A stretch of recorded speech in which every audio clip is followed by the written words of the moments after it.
हाय मेरे प्यारे छात्रों, कैसे हैं। उम्मीद है कि आप सभी अच्छे होंगे और स्वस्थ होंगे। देखिए, हम जो हिंदी की अपनी छठी श्रृंखला में बात कर रहे हैं और आज उसी से संबंधित चीज़ों को पढ़ेंगे। देखिए, यदि हम हिंदी की श्रृंखला में देखें, इसके छठवीं श्रृंखला पर बात कर रहे हैं और इसमें भी जो है हम वर्णमाला का अध्ययन कर रहे हैं।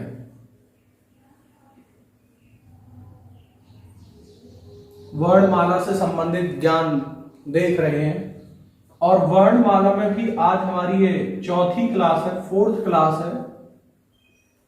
और देखिए, मैं आपको बिल्कुल विस्तार से वर्णमाला समझा रहा हूं। चाहे आप यूपीपीएससी एग्जाम देते हैं, चाहे कोई भी अदर स्टेट लेवल एग्जाम देते हैं, चाहे आपकी कोई भी शिक्षक पात्रता भर्ती है, तो उन सभी की दृष्टि से बहुत ही महत्वपूर्ण है। तो जो आज की जो कक्षा है, हम इसमें जो पढ़ने वाले हैं वो क्या हैं, उनको देखें। एक तो हम जो है संयुक्ताक्षर पढ़ेंगे कि ये क्या होते हैं। एक तो हम इसकी बात करेंगे मेरे प्यारे छात्रों। दूसरा, एक मात्राओं का ज्ञान देखेंगे कि मात्राओं का ज्ञान क्या होता है। और तीसरा मेरे प्यारे छात्रों, एक हम अन्य वर्णमाला में वर्णों की बात करेंगे।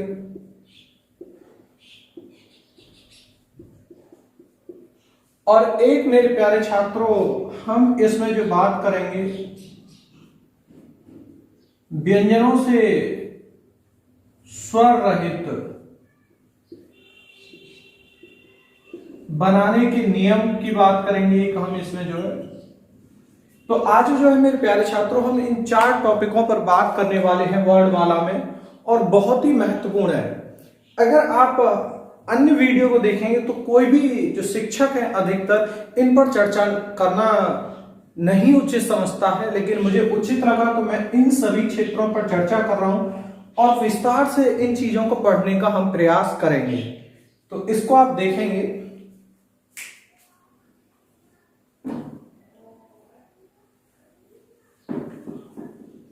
देखिए, अब आज की जो कक्षा है, हम इसमें सबसे पहले संयुक्ताक्षर की बात करते हैं कि संयुक्ताक्षर क्या होते हैं। देखिए, वास्तविकता में संयुक्ताक्षर ऐसे वर्ण हैं वर्णमाला के जिनमें कम से कम 2 व्यंजन होते हैं और एक स्वर होता है। तो ऐसे जो वर्ण हैं वह आपके संयुक्ताक्षर कहलाते हैं। लेकिन हम जब इनका दृश्य रूप देखते हैं तो वो हमें एक ही वर्ण के रूप में दिखाई देते हैं। तो क्या है, आइए देखते हैं। हम इसमें बात कर रहे हैं संयुक्ताक्षर की। देखिए मेरे प्यारे छात्रों, यदि हम वर्णमाला की बात करें तो वर्णमाला में 4 संयुक्ताक्षर हैं।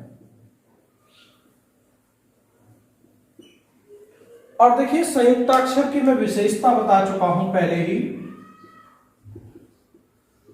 पहली बात, इनमें 2 व्यंजन प्लस एक स्वर होता है। इनमें जो 2 व्यंजन होंगे और एक स्वर होगा जो है, इस बात को आपको ध्यान रखना है। देखिए, जो संयुक्ताक्षर में देखें तो हम 4 हैं। कौन कौन से? एक देखेंगे आप जो सबसे पहले छ, त्र, और देखिए एक जय। मेरे प्यारे छात्रों, बहुत बड़ी विडंबना है कि इसको हम जो है ज्ञ बोलते हैं।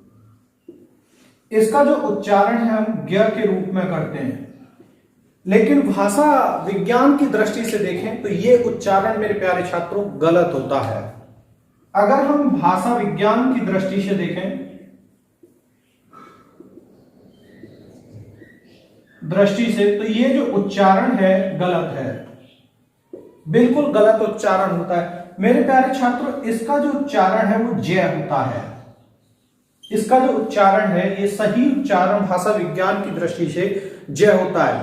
तो अब आप समझेंगे कि जैसे हम लिखते हैं विज्ञान, तो ज्ञ बोलते हैं इसको, अब बोलेंगे इसको सर विज्ञान बोले, विज्ञान बोले तो कितना अजीब लग रहा है। वो इसीलिए लग रहा है क्योंकि हमारे जो एक तरह से दैनिक रूप में जो प्रयोग हो चुका है वो ज्ञ हो चुका है, लेकिन वास्तविकता में इसका भाषा दृष्टि से उच्चारण जो है वह आप याद रखेंगे ज्ञ है।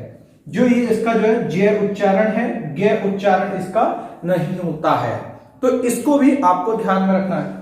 एक चौथा देखेंगे श्रमिक, श्र, एक जो है आपका ये होता है।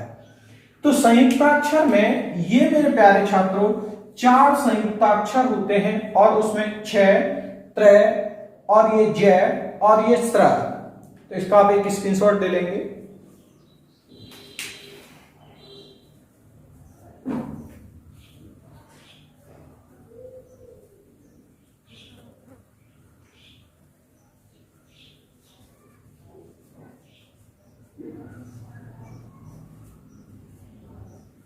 अब देखिए, अब इनमें हम ये देखते हैं 2 व्यंजन और 1 स्वर कैसे कैसे हैं, उनको भी देख लेते हैं एक बार।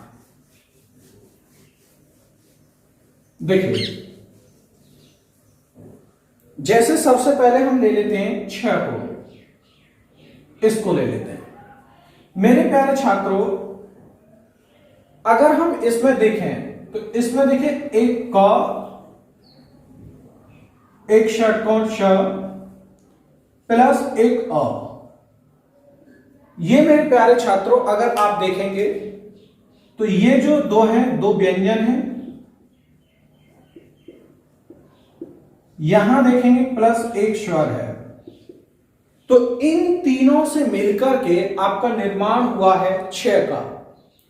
या इसको हम ऐसे भी लिख सकते हैं मेरे प्यारे छात्रों, क प्लस इसको श को पूरा लिख दें, ये भी हो सकता है।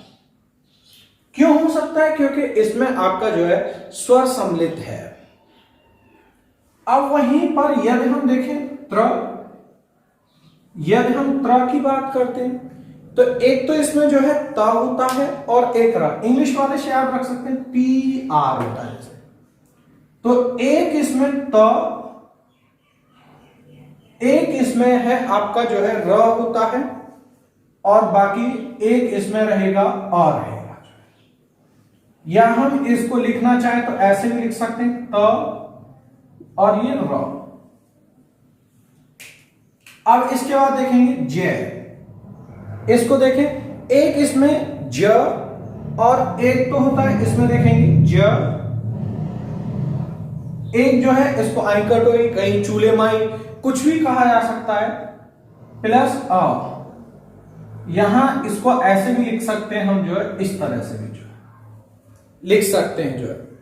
अगर इसके बाद में देखेंगे श्र को, देखेंगे श्रमिक वाले को, एक ये भी होता है, इसको कैसे बनाते हैं SHR, श प्लस र प्लस अ।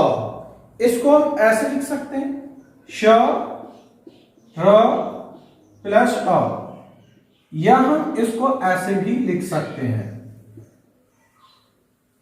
तो मेरे प्यारे छात्रों, यहां पर यदि आप देख रहे होंगे तो ये जो संयुक्ताक्षर हैं वो इस प्रकार से मिलकर के बने होते हैं। अब यहां एक प्रश्न और पूछा जा सकता है कि संयुक्ताक्षर का उच्चारण स्थान क्या है।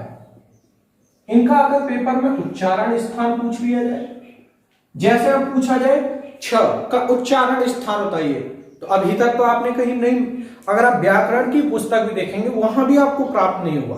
तो देखें कैसे। अब आप देखिए, यदि आप इसमें देखेंगे, यदि आप इसको देखिए, सबसे पहले क को देखिए, क का उच्चारण किससे होता है? कंठ, कंठ से होता है आपका। यदि श का उच्चारण देखें मूर्धा, मूर्धा का मतलब होता है ये मशूड़े, जिसको मूर्धन्य के रूप में भी जान लेते हैं, ये होता है मूर्धा। और ये भी किससे होता है? कंठ। तो अब इसका छ का उच्चारण क्या हो जाएगा अगर पूछ लिया जाए, तो इसका हो जाएगा कंठ मूर्धा कंठ, उच्चारण हो जाएगा इस तरह से जो है। तो यहां इस बात को भी आपको याद रखना होगा। वहीं पर यदि हम त वाले का देखें तो अगर आपको एक हमारा 5 वो याद आ रहे क च ट और त और एक प, क किससे था आपका? कंठ से था, इससे था कंठ से। ये तालव्य था आपका, और ये किससे था? मूर्धार। और ये किससे था आपका? दंत।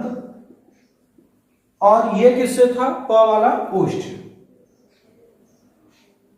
देखेंगे त कौन से में आ रहा है? ये रहा त। त का प्यारे छात्रों क्या हो जाएगा? एक सबसे पहले हो जाएगा दंत, यानी त है, त का क्या हो जाएगा आपका? यहां पर जो है दंत हो जाएगा। और र का वहीं पर यदि हम देखेंगे मूर्धन्य से होता है, र देखेंगे मूर्धा, और ये कंठ, तो दंत, मूर्धा और कंठ से इसका उच्चारण हो जाएगा। इसको देखेंगे, ये तालु, ये भी तालु, क्योंकि इसमें आ जाता है च छ ज, और ये कंठ। इसका उच्चारण स्थान देखेंगे, तालु, तालु और कंठ, इसका उच्चारण स्थान हो जाएगा प्यारे छात्रों।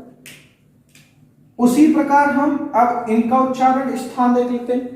जो श है, श का क्या होता है? तालु, इसका मूर्धा, इसका कंठ। तो अब इसका क्या बन जाएगा प्यारे छात्रों? तालु,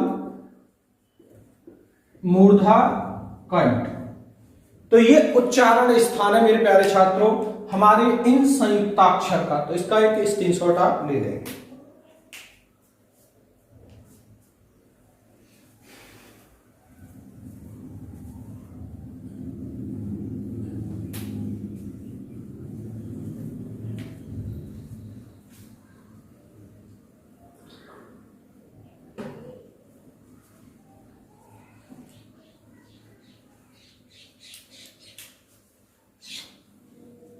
चलिए, तो ये था हमारा संयुक्ताक्षर था। इसके बाद देखते हैं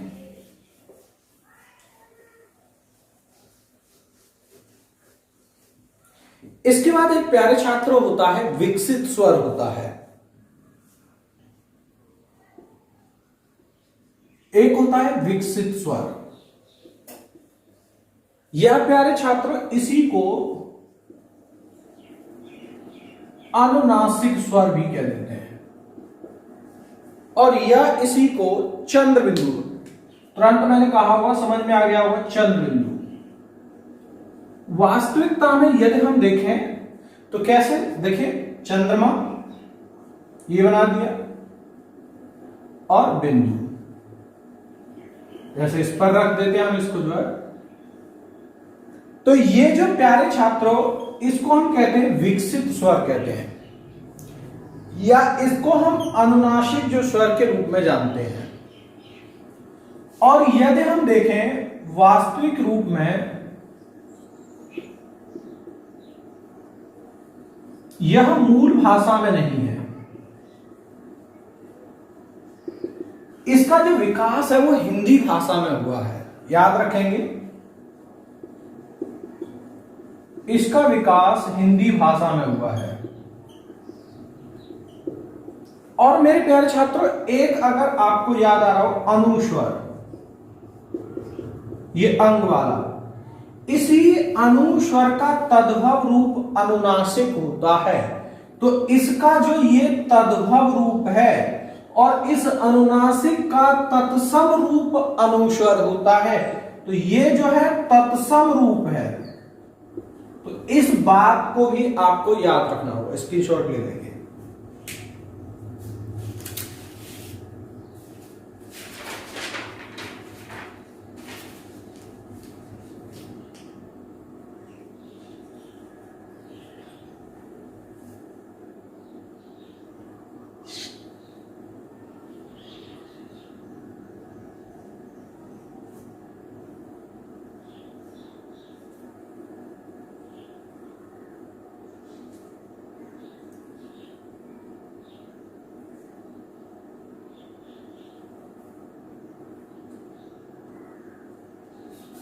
चलिए, इसके बाद में एक और देखते हैं हम, जो है बहुत ही नई चीज है मेरे प्यारे छात्रों, मैं यहां पर आपको बता रहा हूं। एक ताड़न जात वाला देखते हैं, या किसी को उच्छित स्वर व्यंजन सॉरी के रूप में भी जान लेते हैं, या फेंका हुआ। जैसे मैंने इनका नाम लिया होगा तुरंत समझ में आ गया होगा, या ये भी विकसित व्यंजन है एक।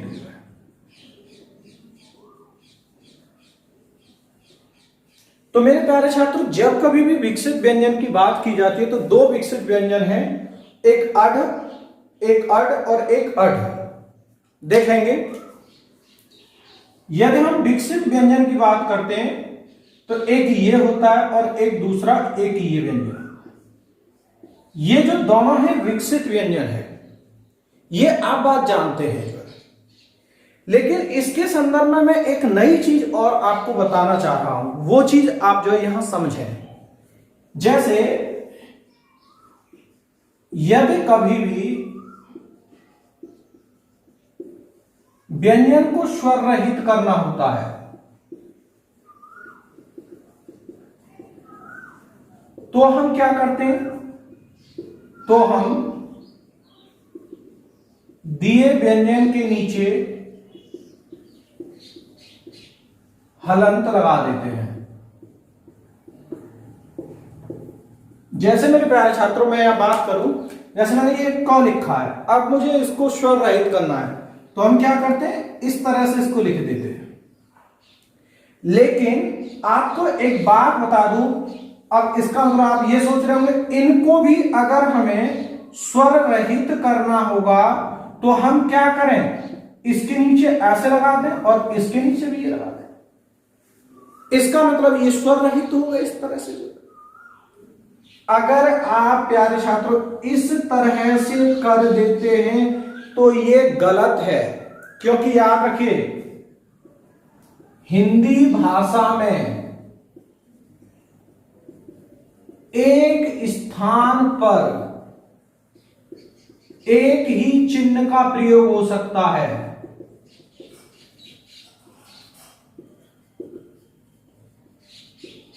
दो चिन्हों का प्रयोग नहीं हो सकता कभी भी। अब ये दो चिन्ह हो गए तो इसका मतलब क्या है, ये दो ऐसे व्यंजन हैं जिनको स्वर रहित नहीं किया जा सकता।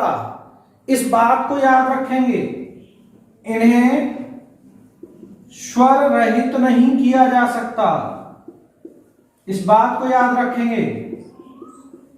तो मेरे प्यारे छात्रों, पेपर में गलती क्या करवाता है कि जैसे आपने एक दे देगा वार्ड में इस तरह से, एक या तो पहला ऑप्शन दे देगा शुद्धि अशुद्धि में, दूसरा दे देगा इस तरह से दे देगा, पूछेगा निम्नलिखित में से सही कथन बताएं या सही शब्द का पहचान करें। तो यहां अगर आप देख रहे होंगे कि यहां पर ये आपकी बिंदी के साथ में यहां पर ये हलंत लगा है, जबकि नियम ये कहता है एक साथ दो चिन्ह कहीं पर नहीं आ सकते, तो ये पहला गलत है। और यहां देखेंगे ये पंचमाक्षर है, पंचमाक्षर के नीचे प्रयोग हो रहा है, तो ये क्या है, सही है। तो यहां याद रखेंगे जब कभी भी इनका प्रयोग हो रहा हो तो इनके नीचे एक साथ हलंत का प्रयोग नहीं हो सकता है, यानी जो ताड़न जात व्यंजन है इनको कभी भी स्वर रहित नहीं किया जा सकता है।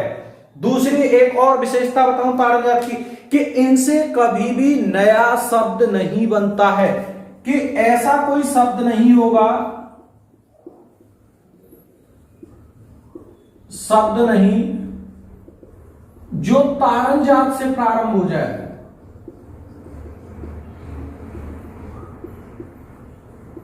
कोई भी शब्द अगर मेरे प्यारे छात्रों ताड़न जात से प्रारंभ कर दिया है तो समझ जाइए गलत है। जैसे मान लीजिए ढकना, अब जैसे आप ये कर दें इस तरह से तो ये गलत है, ये होता है ढकना, ये गलत हो जाएगा। तो कभी भी जो ताड़नजात जो वर्ण है इनसे कभी भी किसी नए शब्द की शुरुआत नहीं हो सकती है। तो ये भी जो है आपको इनके संदर्भ में याद रखना होगा, तो इसका भी आप एक स्क्रीनशॉट ले लेंगे।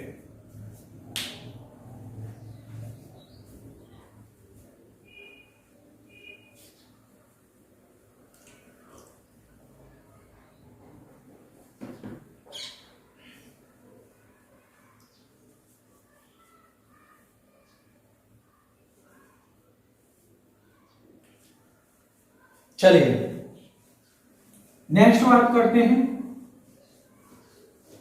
बहुत ही मैं आपको नई चीजें बता रहा हूं, ये आपको व्याकरण की किताब में नहीं मिलेंगी। देखिए और भी बात करते हैं, जैसे एक देखते हैं विदेशी स्वर,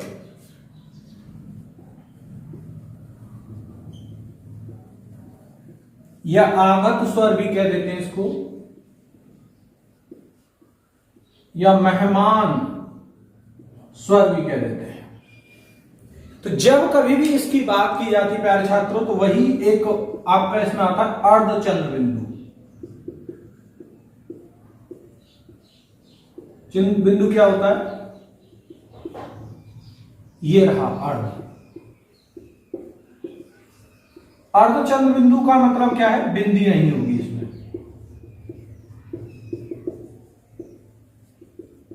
जैसे आपने देखा हो प्यारे छात्रों, बहुत सारे शब्द हैं जैसे कॉलेज, डॉक्टर, ये अर्धचंद्र बिंदु से मिलकर बना है। तो इसको विदेशी स्वर, आगत स्वर या मेहमान स्वर के रूप में भी जानते हैं। इसका भी आप एक स्क्रीनशॉट ले लेंगे।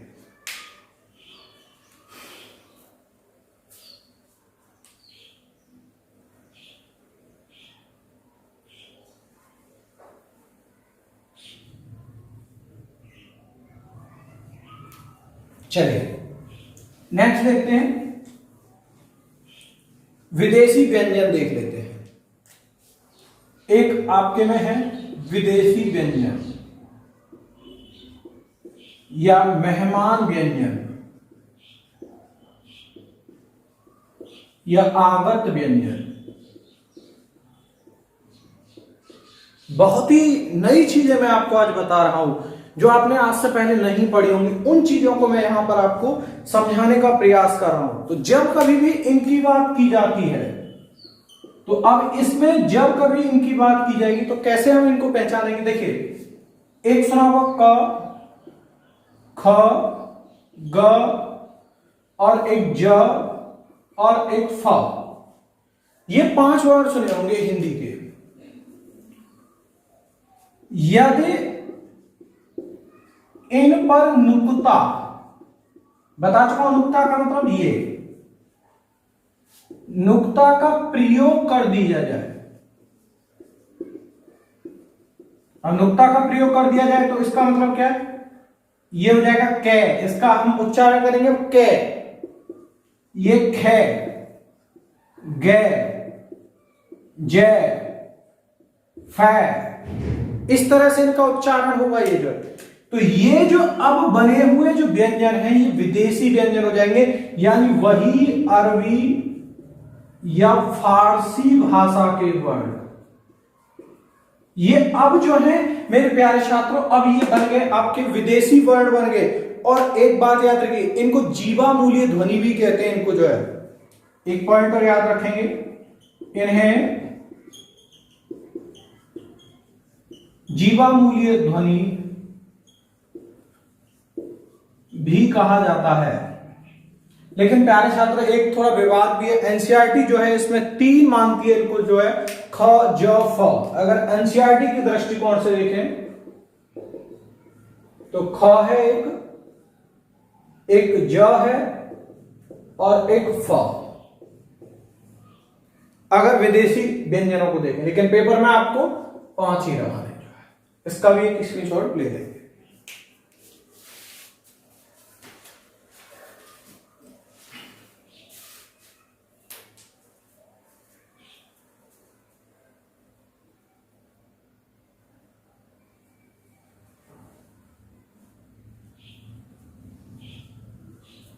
चलिए नेक्स्ट देखते हैं। देखिए एक मेरे प्यारे छात्रों, हिंदी वर्णमाला में वर्णों की संख्या को लेकर के बड़ा विवाद या कंफ्यूजन रहता है। तो आज हम उसी विवाद को सुलझाने की कोशिश करते हैं और देखते हैं। देखिए, हम देखते हैं वर्णमाला में वर्णों की संख्या।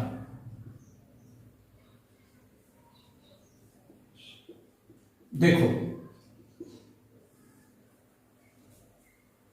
यदि हम देखें मूल स्वर की बात करें तो मेरे प्यारे छात्रों, मूल जो स्वर हैं वो कितने थे? 11 थे।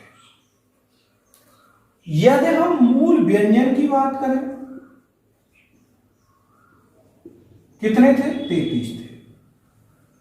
तो एक नया अगर हम इनको जोड़ कर दें तो 44 हो गया। तो इसका मतलब क्या है कि मूल वर्णों की संख्या,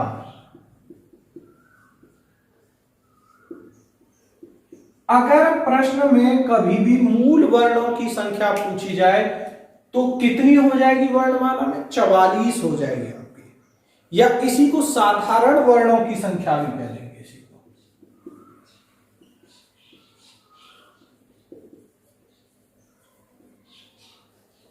साधारण वर्णों की संख्या कहते हैं। दूसरी बात, अब देखें तीसरा पॉइंट देखें, कुछ अयोगवाह वर्ण भी थे हमारे। अयोगवाह वर्ण थे, कितने थे? 2। पता ही होंगे मेरे प्यारे छात्रों आपको, ये अयोगवाह ध्वनियां थी। और देखेंगे कुछ संयुक्त वर्ण भी थे, अभी हम पढ़ चुके हैं, पीछे में भी बता चुका हूं। कितने थे? 4। कौन कौन से? क्ष, प्र, जय और श्रव्य, ये थे हमारे। और 2 ताड़न जात भी देखे थे हमने।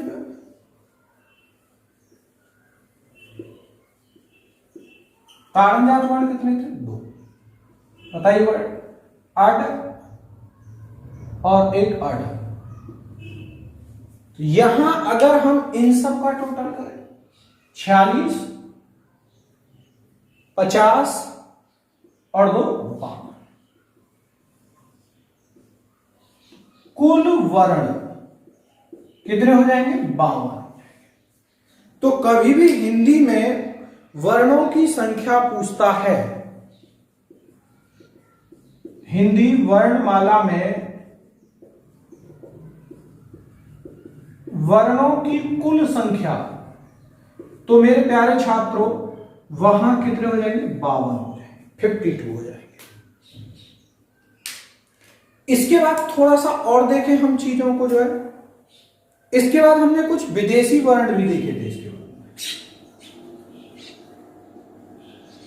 एक हमने जो है विदेशी वर्ण भी देखे थे। अब एनसीईआरटी वालों को लेना है इसमें जो विदेशी वर्ण, वही जय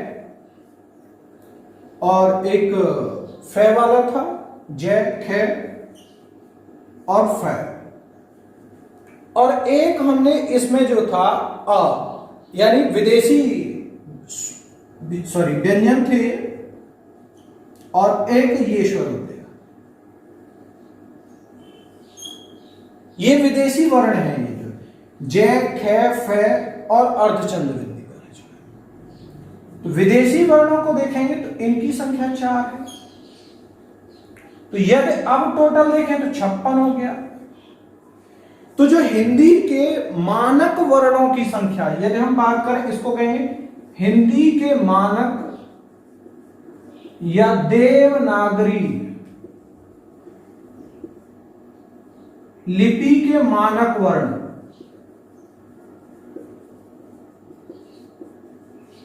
कि अगर प्यारे छात्रों संख्या पूछी जाए तो वहां पर जो संख्या होगी वो होगी 56।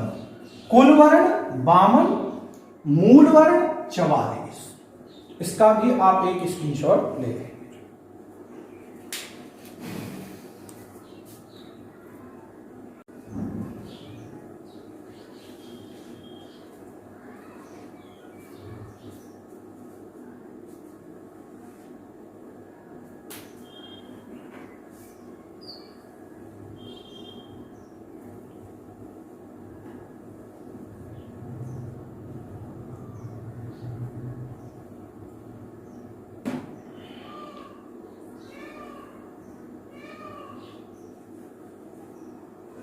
चलिए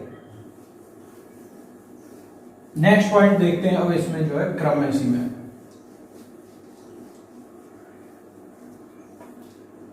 अब बात करते हैं मात्रा की, बात करते हैं। देखिए बहुत ही नई चीज पढ़ाने वाला हूं मात्रा में भी आपको। सबसे पहली बात करें हम मात्रा क्या होती है, तो देखिए सीधा सा हम कह देते हैं कि स्वर के उच्चारण करने में जितना भी समय लग रहा है उसी जो समय का स्वरूप होता है उसको मात्रा कह देते हैं। दूसरा बात करें, यह एक स्वर का रूप है जिसे व्यंजन पर प्रयुक्त किया जाता है, क्योंकि स्वर पर तो ये अपने आप में कभी प्रयुक्त नहीं होता है। तो पहली पॉइंट की यदि बात करें हम, इसको जो है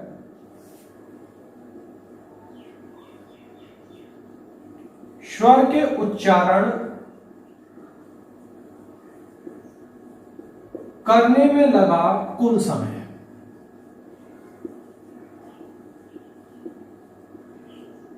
मात्रा कहलाता है। दूसरी बात करें, ये एक स्वर का रूप ही है,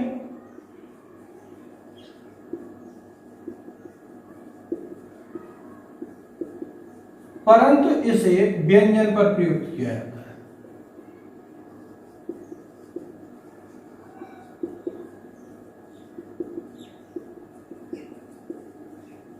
तीसरी बात करें प्यारे छात्रों, तो स्वरों पर जो मात्राओं का स्वरूप है स्वरों की का वो 11 है, परंतु यदि हम इनके दृश्य रूप को देखें तो 10 होते हैं। तो यहां एक पॉइंट और आया नया तीसरा, देखिए कुल मात्राओं की संख्या 11 है, परंतु दृश्य या संकेत के रूप में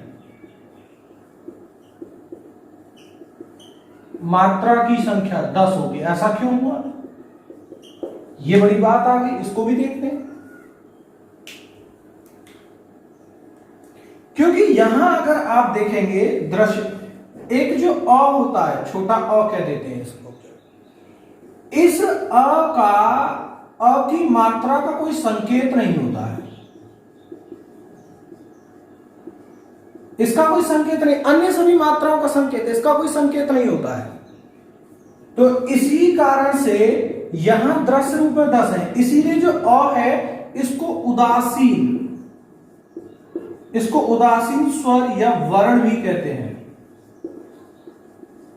तो प्यारे छात्रों, यहां एक प्रश्न और नया निकल के आता है कि उदासीन वर्ण किसको कहते हैं, तो जो उदासीन वर्ण है वो अ को कहते हैं। तो इसका एक स्क्रीनशॉट ले लेंगे।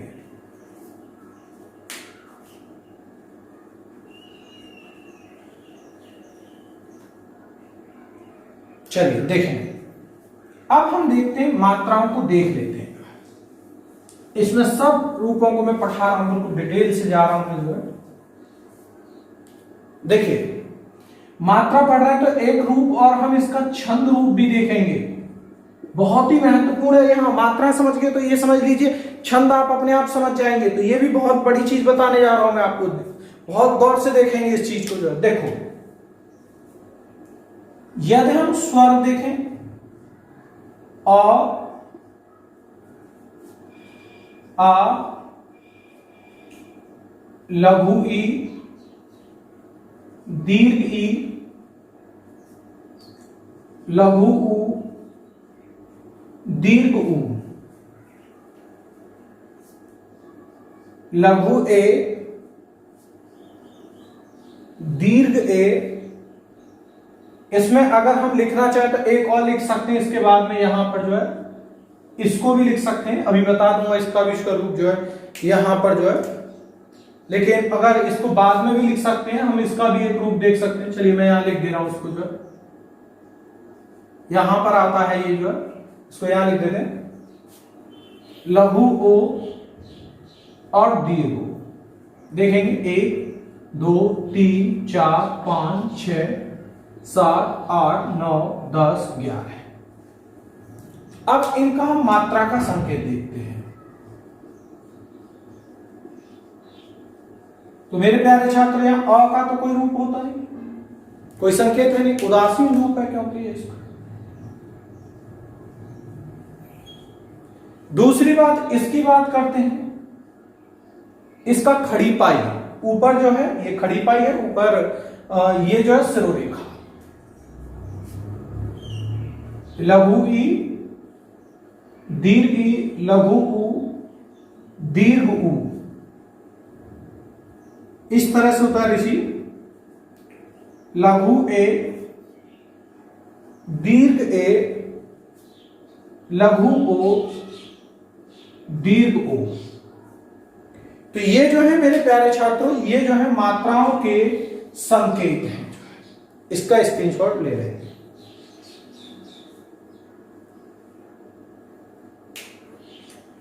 चलिए अब बहुत अच्छी बात बताने जा रहा हूं, एक और ध्यान देंगे। अब मैं इसका थोड़ा सा छंद रूप से इसको जोड़ करके बताता हूं। देखिए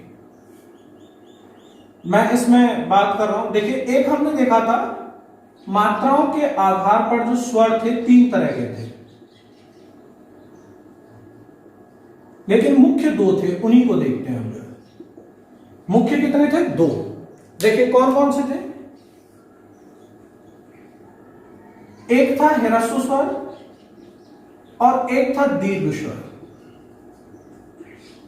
ऐसे स्वर जिनके उच्चारण में कम समय लगता है ह्रस्व स्वर, जिनके उच्चारण में ज्यादा समय लगता है दीर्घ स्वर। इसमें संख्या कितनी थी? 4। अ, ई, उ, ऋषि। देखिए इन सभी स्वरों के लिए, इनके लिए यदि इनका छंद रूप में अगर हम इनकी संख्या, मात्राओं की संख्या का रूप जाएं, मात्रा की संख्या के लिए ह्रस्व स्वर का संकेत, तो मेरे प्यारे छात्र इसके लिए होता है ये खड़ी पाई, और इसकी जो संख्या है वो 1 मानी जाती है। संख्या कितनी मानी जाएगी? 1। बताऊंगा अभी इसको। जो दीर्घ स्वर है, बड़ा, बड़ी, बड़ाऊ, ए, ओ और औ, इनके लिए जो संकेत होता है वो गुरु होता है, और इसकी संख्या जो है मेरे प्यारे छात्रों 2 मानी जाती है। ये है जो स्वर, इसका भी आप एक स्क्रीनशॉट ले लेंगे। अब देखो यहां से मैं कुछ उदाहरण बता रहा हूं, उसको ध्यान में। जैसे एक शब्द लिख दिया गया आपके लिए, मान लीजिए कोई एक शब्द दे दिया, जैसे एक शब्द दे दिया कमल,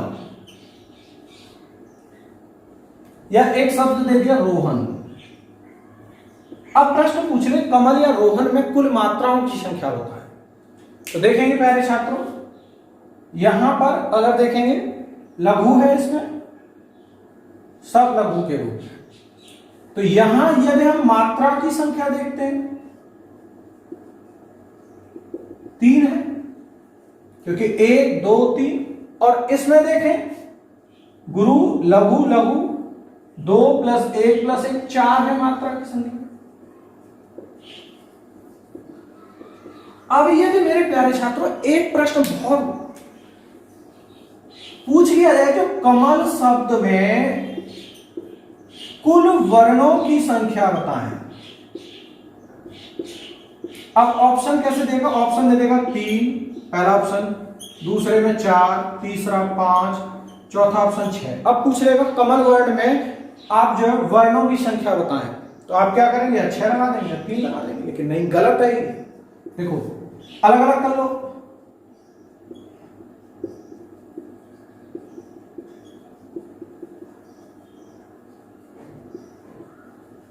इस तरह से हो गया। अब सोच रहे होंगे सर 3, 3, 6 लगा देंगे, गलत। इसमें वास्तविकता में देखेंगे वर्णों की संख्या 5 है। क्यों? अब यही बताने जा रहा हूं, ध्यान दो। यदि किसी भी शब्द के अंत में अवर्ण की ध्वनि का उच्चारण हो रहा है तो कभी भी उसे वर्ण के रूप में हम नहीं गिनेंगे, क्योंकि वह अपने आप में एक तरह से असाधारण रूप है, उसके कोई संकेत नहीं है। तो यहां देखेंगे यदि अ के अलावा किसी भी अन्य ध्वनि का उच्चारण होगा तो उसको हम काउंट करेंगे। तो इसीलिए देखेंगे यहां अंतिम में क्या है, अ। तो अ का कभी भी अंतिम में यदि अ आ रहा है, किसी भी शब्द में आ जाए, तो कभी भी उसको वर्ण के रूप में हम नहीं गिनते हैं। क्यों नहीं गिनते? क्योंकि अ की मात्रा का कोई चिन्ह नहीं है, स्वरूप नहीं है इसको।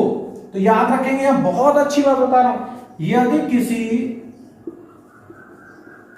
शब्द के अंत में अ की ध्वनि का उच्चारण आ रहा है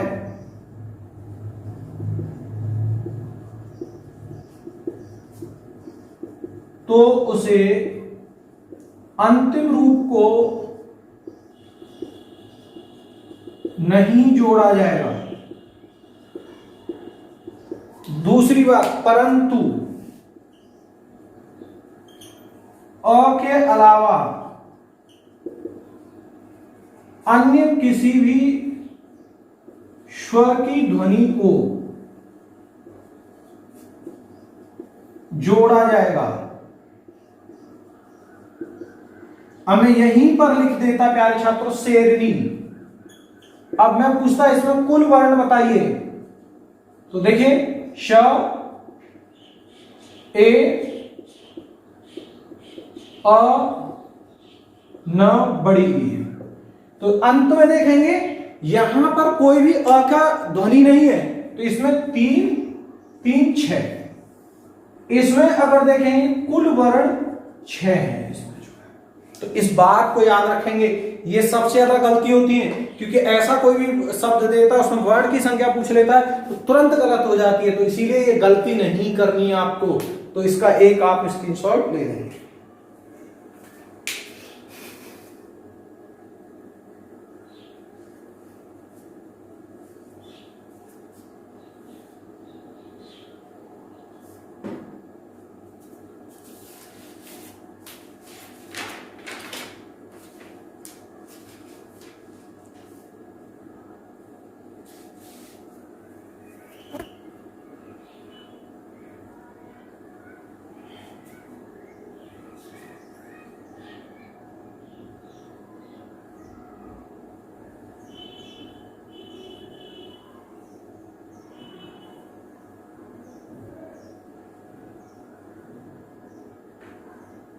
चलिए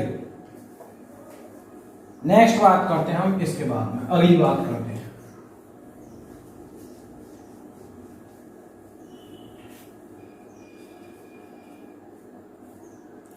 बहुत ही इंपॉर्टेंट बात बता रहा हूं आपको।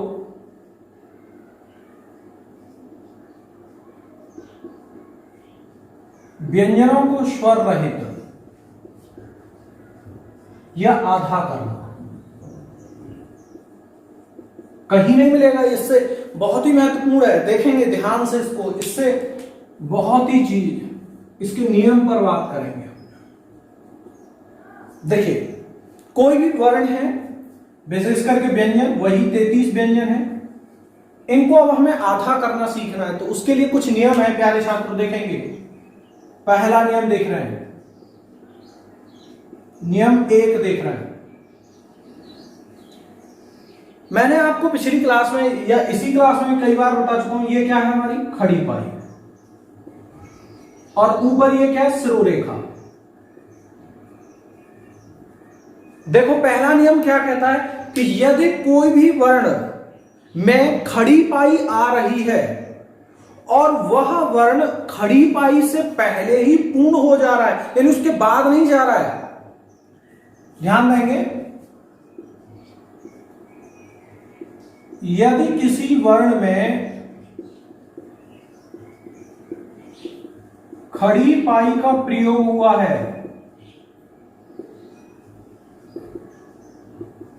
और वह खड़ी पाई से पहले ही पूर्ण हो गया है, ऐसे जो वर्ण है प्यारे छात्रों, कुल 22 वर्ण होते हैं।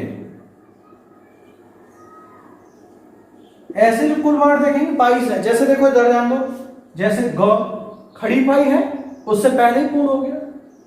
जैसे देखेंगे घ खड़ी पाई है उससे पहले ही पूर्ण हो गया। जैसे देखेंगे ध खड़ी पाई है उससे पहले ही पूर्ण हो गया। बात समझ रहे?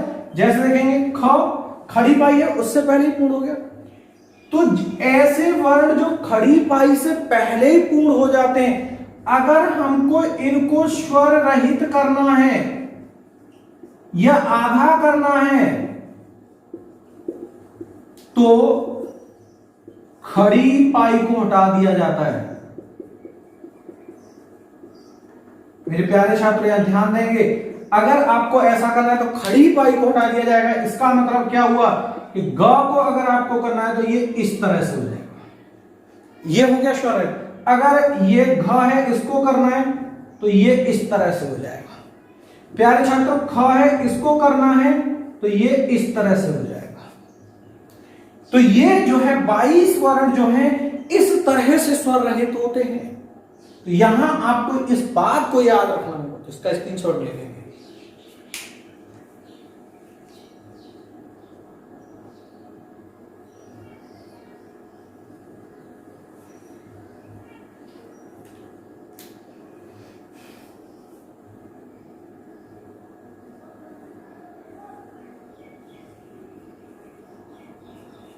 चलिए दूसरा नियम देखेंगे। इसमें जो है बहुत ही महत्वपूर्ण बात बता रहा हूं मैं आपको, ये जो है दूसरा देखेंगे। दूसरा नियम,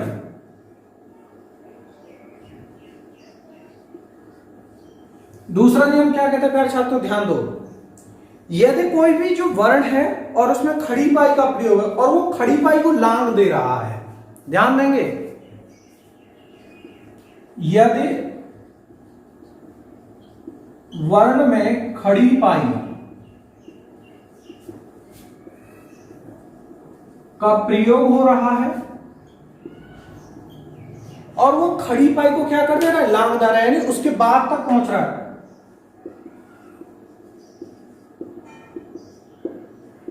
पाई को लांग रहा है, ऐसे जो वर्ण है केवल दो हैं प्यारे छात्रों। ऐसे जो कुल वर्ण हैं दो, इसमें एक क और एक आपका फ आता है, इसमें दो वर्ण है ये। तो इसका मतलब ये क्या हुआ अभी तक कि खड़ी पाई वाले कुल वर्ण, कुल वर्ण याद रखेंगे 24 है, 22 पहले बता चुका हूं, दो ये हैं, 24 है खड़ी पाई वाले कुल वर्ण। अब अगर हमको इन वर्णों को क्या करना है, स्वर रहित या आधा करना है, तो कैसे करेंगे, खड़ी पाई के पश्चात वाले स्वरूप को आपको आधा करना पड़ेगा। खड़ी पाई के आगे के भाग को आधा कर देंगे। जैसे देखिए क है, खड़ी पाई का भाग आगे का वाला ये है, इसको हम क्या कर देंगे ऐसे। अगर हमने इसको पूरा हटा दिया तो ये वह बन जाएगा। जैसे फ है, फ को कैसे करेंगे, ऐसे, इस तरह से करेंगे जो। और एक और महत्वपूर्ण बात बता दूं, यदि कभी भी ये दो वर्ण ऐसे आ जाएं, यदि कभी भी दो आधा प्लस पूरा वर्ण एक साथ आ जाए, जैसे प्यारे छात्र ध्यान दो, हुक्का मैंने लिखा, अब देखो यहां आधा है एक, ये जो है ये पूरा है, तो अब इसको जो है हम कहते हैं द्वित्व वर्ण कहते हैं, द्वित्व वर्ण के रूप में जानते हैं या द्वित्व व्यंजन कहते हैं। तो कभी द्वित्व व्यंजन पूछ लिया जाए आपसे तो द्वित्व व्यंजन याद रखना है, जब दो वर्ण एक जैसे आ जाते हैं, एक आधा और एक पूरा, तो उसको हम द्वित्व व्यंजन के रूप में जानते हैं। तो इसका भी आप एक स्क्रीनशॉट ले लीजिए।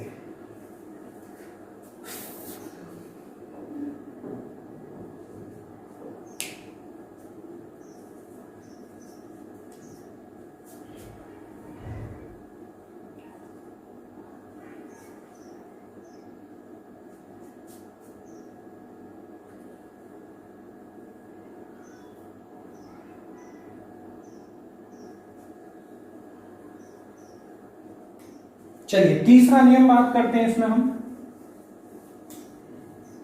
बहुत ही महत्वपूर्ण चीजों पर बात कर रहे हैं हम आज। देखिए तीसरा नियम, अब कुछ ऐसे वर्ण हैं इनमें खड़ी पाई नहीं है। अब देखो तीसरा नियम क्या कहता है, नियम थर्ड की बात कर रहे हैं।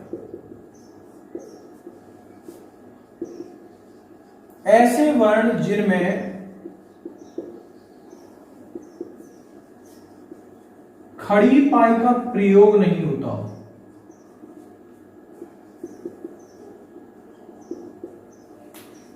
अब देखो ऐसे कुल वर्ण देखोगे, ऐसे जो कुल वर्ण है 9, कौन कौन से उनको देखते हैं। देखिए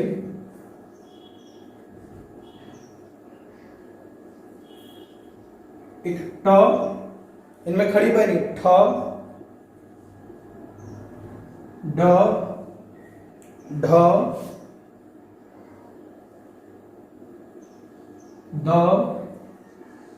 एक र और एक और होता है ह। ये देखेंगे, इनको कहते हैं हम जो है 3, 6, 3, 9। ये ऐसे वर्ण है। अब देखो इनमें जब हम किसी भी वर्ण को लिख रहे हैं तो उसके लिए हमें पेन को गोल गोल घुमाना पड़ता है, इसीलिए इनको गोलीय वर्ण या व्यंजन भी कहते हैं। तो अगर, लेकिन र नहीं आता गोलीय वर्ण में। अभी इसको पूरा बताऊंगा, र का रूप तो आज बहुत अच्छा होता है, र को छोड़ करके। तो ये गोलीय वर्ण है, तो गोलीय व्यंजन भी पूछा जा सकता है, तो यहां से बता सकते हैं। अगर इन्हें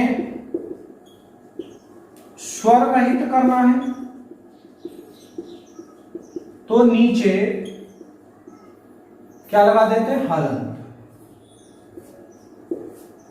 का प्रयोग। जैसे इसको करना है ये इस तरह से हो जाएगा, इसको करना है ये इस तरह से हम कर सकते हैं। इसका भी एक स्क्रीनशॉट ले लें।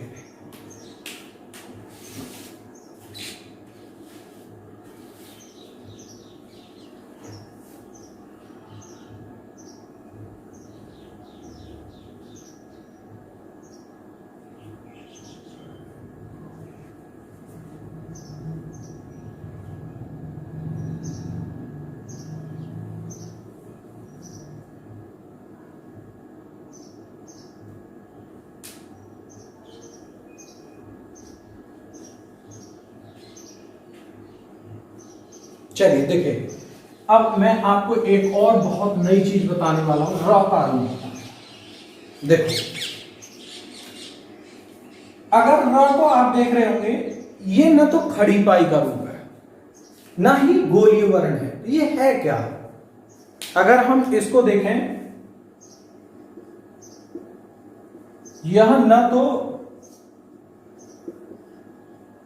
खड़ी पाई वर्ण है न ही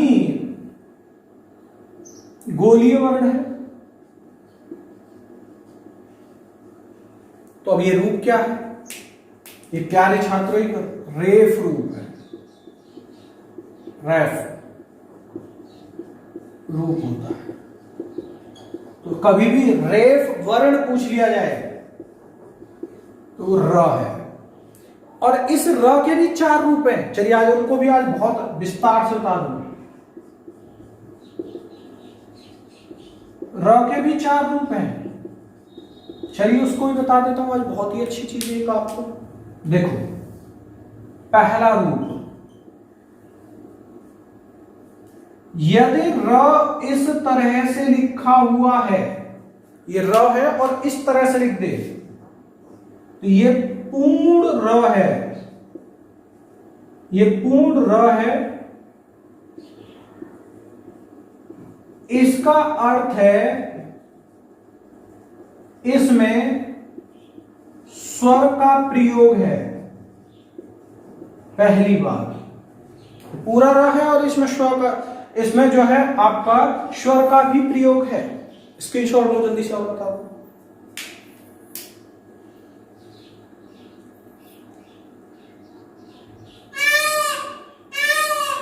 अब देखो दूसरी बात क्या है, पहला तो मैंने आपको बता दिया, यदि कोई भी खड़ी पाई का आधा वर्ण है, दूसरी बात र का दूसरा रूप बता रहा हूं मैं,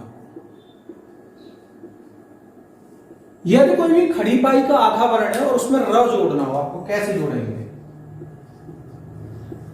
यदि कोई भी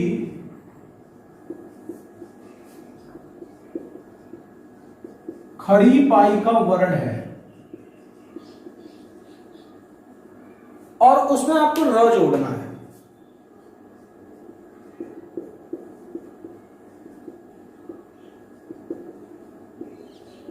तो देखिए कैसे जोड़ते हैं। खड़ी पाई का रूप है तो इसमें आगे की ओर र जोड़ता है, ये इस तरह से र जोड़ते हैं। और ये जो है ये भी पूर्ण स्वर सहित र है।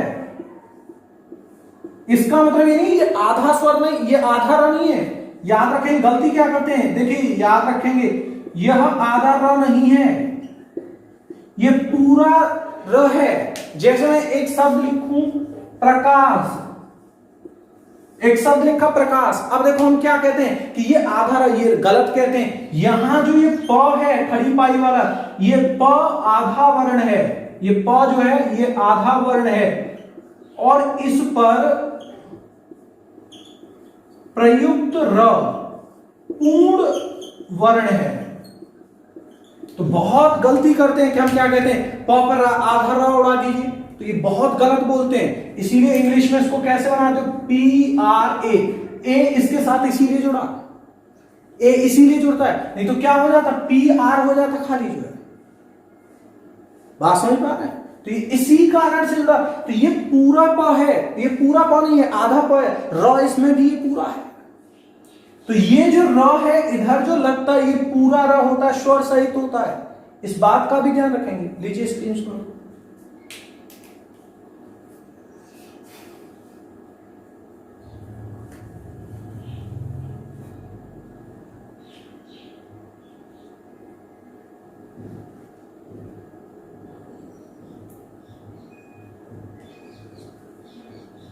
चलिए तीसरा देखें, रूप र का और बताओ। यदि कोई भी गोलीय व्यंजन है, अब गोलीय व्यंजन अभी बता चुका हूं मैं आपको। यदि कोई भी गोलीय व्यंजन या वर्ण है, उस पर र कैसे प्रयुक्त होता है उसको देखिए।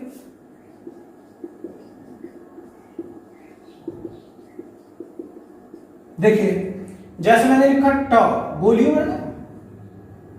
अब ये व्यंजन स्वरूप ये है इसका, इस पर र कैसे प्रयुक्त होगा, इधर।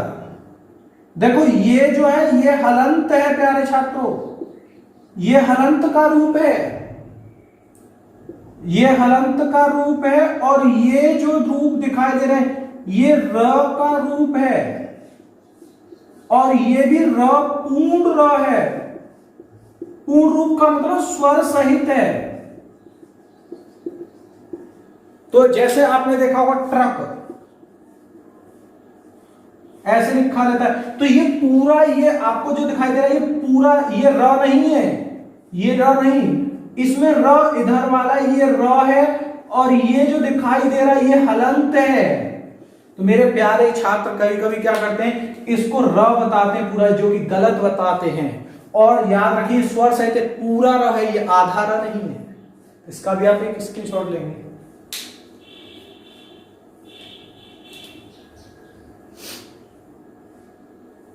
चलिए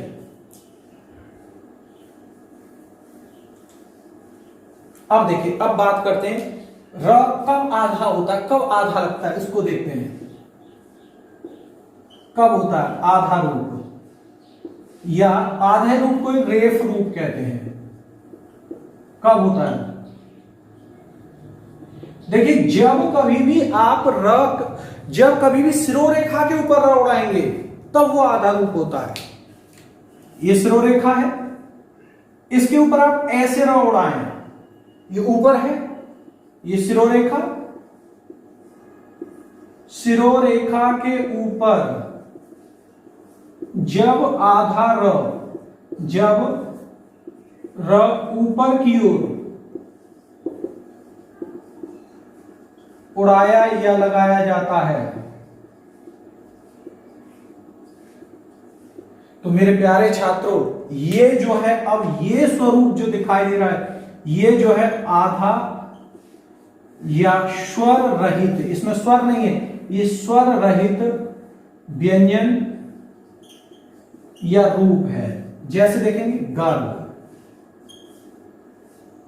जैसे देखेंगे पर्व। तो ये जो है व्यंजन रहित र है, इसीलिए हम इसको क्या बनाते हैं, PARV। यहां ए इसीलिए नहीं जुड़ा क्योंकि ये व्यंजन रहित, ये स्वर रहित है, इसमें स्वर नहीं है, इसीलिए इसमें ए नहीं जुड़ा। यहां मैंने बताया प्रकाश में PRA इसीलिए जुड़ा क्योंकि स्वर सहित था।